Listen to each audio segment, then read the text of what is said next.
We've made it to the meeting point. I say we've made it. Most of us have made it. There are a few cars that got a little bit lost with Archie Hamilton's awesome directions. We're about to hit the roads that look incredible on a map, and I've never driven, but this is the reason why we're here. So this is what all the fuss is about, driving some of the best roads in Europe. Currently behind Archie Hamilton in his Lamborghini Huracan, which is way too loud, personally. He's distracting everybody from the joy of driving. But this is just fantastic.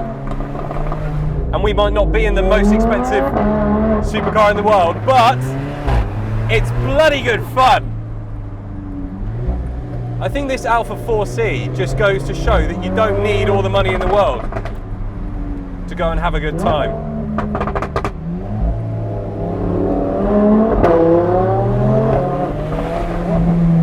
The chassis in this car, I can't begin to tell you how rigid it is and how just it wants to play around. It wants to dart every time you turn into a corner. It just wants to go. So as we slow down for 3 seconds while we go over a speed bump, which I'm hoping in this car won't scratch. Nope, we're across. I wanted to tell you a little bit more about the Alfa Romeo 4C, because this is the first time I've ever actually driven one of these cars.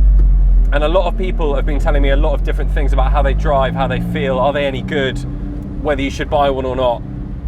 And so far so good actually. I'm really enjoying it. It's a relatively small engine compared to some of the cars on this road trip today. This is only a 1.75 litre turbocharged engine, but I tell you what, it's got a lot of go. As soon as that turbo spools up, it is actually really pushing you along the road. 0 to 60 dealt with in 4.5 seconds, so it's no slouch, and that's mainly because it weighs under a ton, 900 kilograms.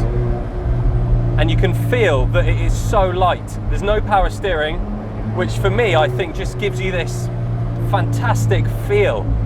You really have all the feedback from the car. And I was really unsure when I first got in it. I didn't know what to expect. A lot of people told me, oh, it pulls you across the road. The power delivery isn't as nice as some other cars you'll drive, but I think that's what makes this car unique.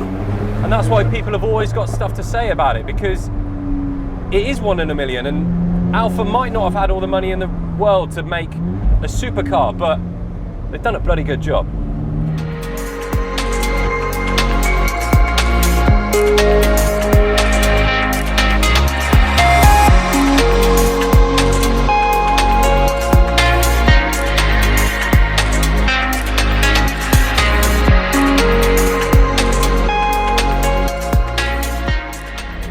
So in terms of buying a brand new car, not far off to buying a new Cayman.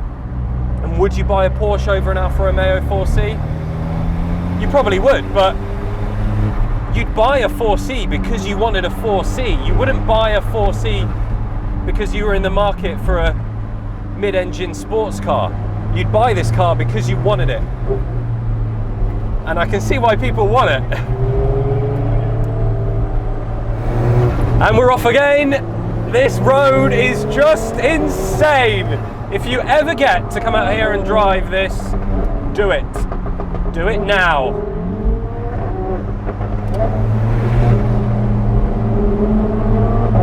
There's a McLaren 720 behind me, literally on my arse. Who needs a racetrack when you have this?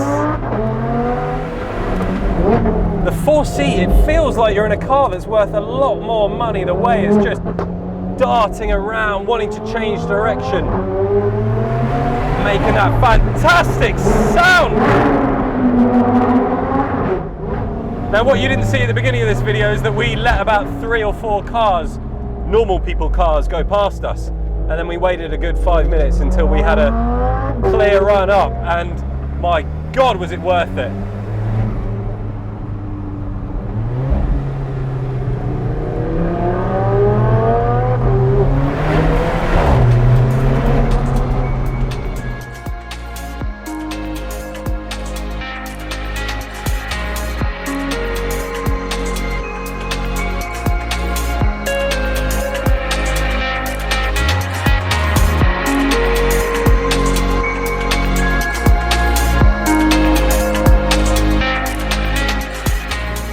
And that is it. That is the end of our trip here in Monaco. I have had so much fun. I'm exhausted. My hair's all over the place, and literally my heart's still going. And it is all because of this, the Alfa Romeo 4C. I have fallen in love with this car. Never driven one before. This is the first time. Just want to say thank you to Patrick, who owns it, for letting me drive it. So much fun around those country roads, around the mountain roads, and around actually in town in Monaco. It performs fantastically in all situations. Guys, if you enjoyed the video, please do give it a thumbs up. Make sure you subscribe to the BOTB YouTube channel, and we will be back with more content very soon.